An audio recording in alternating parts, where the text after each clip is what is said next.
5 6បាទសម្រាប់ពេល125ប្រើបេនយើងធ្វើគឺមកអស់បណ្ដោយបងប្អូននេះគេហៅលក្ខណៈ full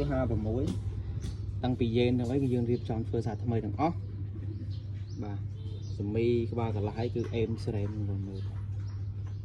ហើយស្បែករសខ្នើយរសប៉ាប់រសស្បែកគឺគ្រប់យ៉ាងមកចប់បាទអត់មានខ្វះទេហើយម្ចាស់គាត់ចង់ឲ្យខ្ញុំ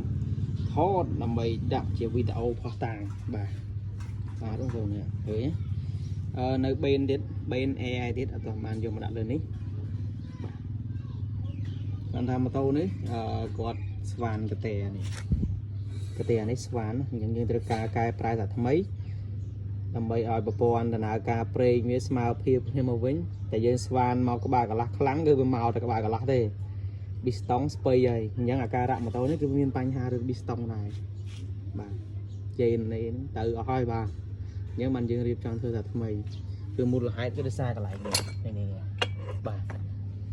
ហើយយើងរៀបចំឈុត56តែម្ដងបាទចាំមើលខ្ញុំរៀបចំធ្វើបន្ថែមទៀតតែខ្ញុំថតទៀត